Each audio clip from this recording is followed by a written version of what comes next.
At narito na naman ang mainit na balita mula sa mundo ng politika, isang nakakagulat na pangyayari ang naganap sa mga nakaraang araw. Ang mga netizens mula sa iba't ibang bahagi ng bansa ay nagkaisa at nag-organisa ng isang malawakang online na protesta na naglalayong palisin si President Coutinho Norte Jr. at ang mga kasalukuyang politiko mula sa kanilang mga pwesto. Ang mga hashtags na palayasin si PBBM at salot na politiko ay nag-trending sa mga social media platforms at tinuligsa ang mga isyu ng hindi pagtugon sa mga pangangailangan ng mamamayan at ng mga umano'y mga katiwalian sa gobyerno. Ayon sa mga netizens, ang pangunahing dahilan ng kanilang galit ay ang patuloy na mga problema sa ekonomiya, mataas na presyo ng bilihin at ang mga mabagal na aksyon ng gobyerno sa mga pangunahing issue tulad ng edukasyon, kalusugan at trabaho. Marami sa kanilang nagbigay ng kanilang saloobin at mga social media posts, mga live streams at mga comment sections. Para sa kanila, ang kasalukuyang administrasyon ay hindi nagbigay ng mga konkretong solusyon sa mga problema ng nakararami. Hindi rin pinaligtas ng galit ng mga netizens sa mga mambabatas at iba pang politiko na itinuring nilang salot sa lipunan. Binatiko sa mga politiko na ang mga interes ay hindi ang mga pangangailangan ng tao kundi ang pansariling kapakinabangan at kapangyarihan. Marami ang naghayag ng frustration sa mga korupsyon, hindi tapat na pamamahagi ng yaman at ang pagpapabaya sa mga mahihirap na sektor ng bansa. Bilang reaksyon sa mga protesta, naglabas ng pahayag ang Malacanang na nagsasabing naiintindihan nila ang galit ng mga tao, ngunit itinuturing nila itong isang hakbang na hindi makikinabang ang nakararami. Pinili nila na patuloy na magtrabaho para sa mga reforma at mga solusyon, bagamat aminado silang may mga pagkukulang sa ilang aspeto ng pamahalaan. Sa kabila nito, maring itinanggi nila ang mga paratang ng katiwalian at hindi pag-aksyon sa mga problema ng bayan. Samantala, ang mga protesta ng mga netizens ay tila nagbigay inspirasyon sa marami pang kabataan at mga ordinaryong mamamayan na magsalita laban sa mga hindi pagkakapantay-pantay sa bansa. Marami sa kanila ang naniniwala na ang pagbabago ay magsisimula sa mga ganitong uri ng aksyon kung saan ang boses ng bawat isa ay naririnig sa kabila ng mga hamon. Ang tanong ngayon, magiging matagumpay ba ang mga netizens sa kanilang layunin upang palayasin ang mga politiko na hindi tumutugon sa pangangailangan ng taong bayan? At yan nga ang mga balitang ating pagkakatutukan, at kung bago ka pa lamang sa aking channel ay huwag kakalimutang mag-like, share and subscribe para updated ka sa aming mga bagong balita dito sa Tatak Pinas.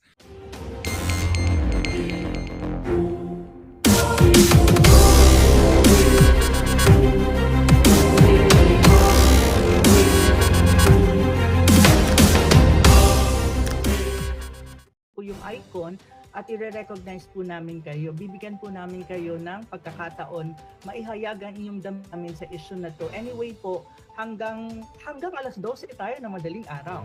So we have all the time para bigyan kayo ng opportunity na magsalita po. Sa ngayon, spokes, yung kung titignan natin, ang mga na-invite kasama na dun sa 40 na nasa ngayon. Actually, binasa ko yung report ng Inquirer at nakita ko, marami daw, 40 personalities ang kanilang invite. At karamihan, of course, ay opposition. Well, expected naman, ano ba ang kanilang balak. Pero ngayon, isa sa mga nandito ay si Princess Pebbles UK. Nandito siya, isa siya sa mga na-invite, pwede siyang magsalita, at saka siya pa lang hindi ko kasi alam yung iba dito. So, at saka since wala pa yung ibang panel, sino ang gustong magpahayag ng kanilang saloobin, mag-raise po ng hand lang. At ako po ay, i-unmute ko po kayo since ako po ang in charge sa tech right now. Opo. Siguro tawagan na rin natin sila Doktora Lorraine, kasi alam ko yung mga vloggers na naimbita, nagpupulong-pulong sila ngayon. Nasa isang pulong lang sila. So isa-isa sila pwedeng magsalita. No? So pero ngayon si Pebbles Duque, sa inyong kalaman ay si Pebbles Duque po in charge ng new media ng PCO nung panahon ni dating Presidente Rodrigo Roa Duterte. So halos lahat po ng mga nais patahimikin ay mga kakilala ni Pebbles. Pebbles? Wala po, magandang Can you gabi. now deliver your piece to the Kongreso ng Mamamayan ng Pilipino? Wala po, magandang gabi po sa inyong lahat. Sorry po, pasensya na po at medyo nandito po ako ngayon sa probinsya, no? Nais ko lang po siguro ibigay yung mensahe na nung kapanahonan po ni President Duterte, we also created our own social media policy po nung time na noon.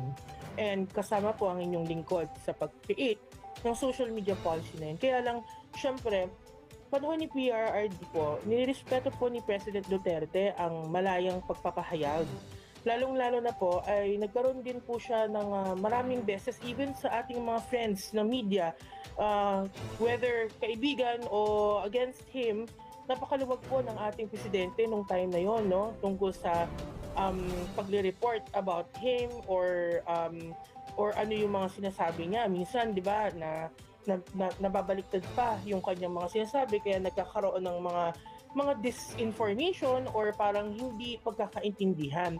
Ang kagandahan kay President Duterte noon is siya mismo, kapag na kailangan mag-clarify ang mga bagay o issue-issue, siya ang nagsasalita tungkol doon. And the people follows. Yun ang kagandahan. Because makikita nyo naman po how genuine it is or ano yung sinasabi ni President noong time na yon, ay yun lang din yung aming bilang dating former kasama ng PCO at si Spokeshari na kasama po na naging spokesperson po ng ating presidente. Yun lang din, hanggang dun lang din ang aming ang sasabihin. Because ganun po talaga. And alam din po natin lahat nung during that time is also, we are also a victim of fake news. Ako, biktima ako ng fake news. Si Harry Roque is also a victim of bullies and fake news and a lot of intrigues or kung yun po yung inaano ng ating mga mambabatas na masyado tayong offensive or masyadong offensive ang ating mga Pilipino, kami nung time na yon, tinake namin lahat ng offense. Tinake po namin lahat ng pambabatikos. Pero kami, nilaban po namin kung ano lang yung totoo at ano lang din ang naaayon at basihan dun sa sinasabi po ng ating presidente or ng leader. Pangalawa po, dati po, nakakausap ko rin po ang ating mga social media platforms, ang Facebook, lahat po yan. Ngayon po, dati nagkaroon po ng issue yan na bakit ganon, may mga fact checkers sila, no, na minsan hindi natin alam talaga kung are they credible enough to be fact checkers, diba, at that time. But then one time na ano natin yan, alam nyo ang Facebook, ang mga social media, ang Meta, they all have their own policy. Kumbaga, ang rule lang sa kanila is, you follow our policy, you follow our community standards, then walang problema. Hindi siya, and I asked, paano ho yan? Don't you apply the Philippine laws or whatsoever? Because, you know, you're here, you're doing your business here. They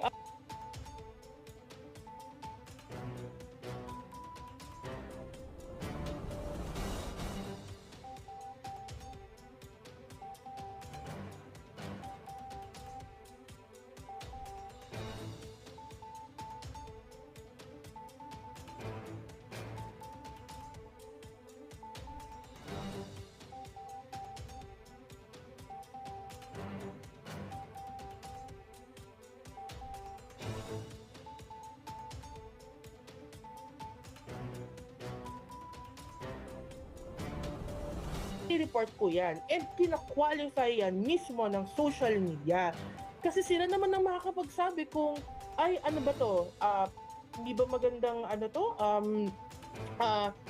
fake news ba to o hindi. They're the ones who qualify. Kung fake news yan, tatanggalin nila. Kung hindi fake news yan, di tuloy, di ba? So that's yun po yung dun lang po tayo. Siguro ang advice ko sa lahat po, kasi lahat tayo nasa Facebook ang akin lang is, if ever man napatawag po itong mga vloggers ito, I think I'm one of them, pero ang akin lang po is that kung mapatawag man sila at may mangyari man sa kanila, how are you sure that merong other Filipinos na 40 or 100 or buong Pilipinas hindi magsasalta at maging vloggers? Diba? Hindi tayo kakasya lahat sa isang lugar. So yun lang po lamang po. So andito ang mga abogado natin, andito yung mga lawyers natin. Napaka-free ng ating free market of ideas and are dito sa pagdating po sa talakayan. Nagkaroon po ng Facebook nagkaroon ng social media, nagkaroon ng Meta, nagkaroon ng TikTok para ang mga tao makapagsalita. Sa atin ba dapat ang tanong ko is, sa atin ba dapat isisiyon na nagkaroon tayo ng platform or hindi ba dapat kinukall din natin ang attention ng mga platforms or sila mismo, di ba, ang magpulis dahil sila naman ang gumagawa nun. Yun lamang po. Salamat po. Maraming salamat, Pebs, sa iyong paunang pagsasalita. At maraming salamat sa iyo. Tama nga ikaw. Kung lahat naman ng Pilipino ata at mga tao sa buong mundo may Facebook na, may TikTok. Lahat na ata ng platforms ginagamit. So parang napaka-sweeping ng ganitong pag-invitation nila. Alam naman natin yung Quadcom. Well, anyway, alam nyo, ang maganda dito sa internet, ito talaga yung katuparan ng tinatawag nating information superhighway, marketplace of ideas. Alam mo, sa desisyon ng mga hukuma ng sinasabi nila, ng tunay na basihan ng katotohanan na yung kapangyarihan ng isang ideya na matanggap sa malang merkado ng mga ideas. No? So kapag sinupil itong internet, talagang sayang yung tinatawag nga nating superhighway of information. Mother Dragon, alam ko kung ikaw ay naririto, ikaw ang unang-unang ipapatawag. Anong mensahe mo dyan sa unang-una sa WAD Committee at anong mensahe mo sa mga kapwa vloggers natin? Well, para sa WAD Committee, mga jotang nila. So, pero siguro baka na-persilapid na rin.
Ah, Can you please give us your wisdom? Thank you po. ako ay, can you hear me? Yes po, yes po. Okay.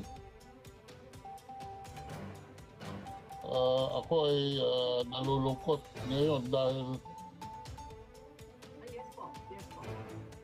77 years old na ako. Ako ay hindi ko inakala na sa tanang buhay ko sa ilalim ng republikang ito ay makakaranas tayo ng ganito. At maraming dahilan kung bakit, and I can rattle so many things. Alam po ninyo, tama si Pebbles. Noong panahon ni Tatay Digong, abay binigyan pa ho ako ng programa sa Radyo Pilipinas. 2 oras, 3 oras po. 5, 6, 7, 5 to 7 tapos naging 4 to 7 ng umaga. At nakatulong po tayo sa pagiging number nasa top, sa pagpunta ng Radyo Pilipinas sa top 7 sa rating. At akala ko nung mag-meeting kami nung boss ni Pebbles na si Martin Andanar, akala ko yung offer was to serve as a mouthpiece for the administration, no? Yung parang foil para mag-echo, para mag-PR. Nagulat ako dahil nung makausap ko si Tatay Digong, ang instruction ko, sabi ko, ano ho ba ang boundaries nito? Ano ho ba ang parameters ng aking pagbo-broadcast? No? Well, sabi niya, anong parameters pinagsasabi mo? Sabi niya, binigyan ka ng airtime, this will be a co-production, bahala ka kung ano sasabihin mo. But one thing na gusto kong pagtuunan mo ng pansin, I'm paraphrasing of course, no? Ay yung mga pagkukulang ng administrasyon ko. At tutukan mo mabuti ang mga cabinet members at batikusin mo ng gusto kung tatanga-tanga sila at kung anong pagkukulang nila.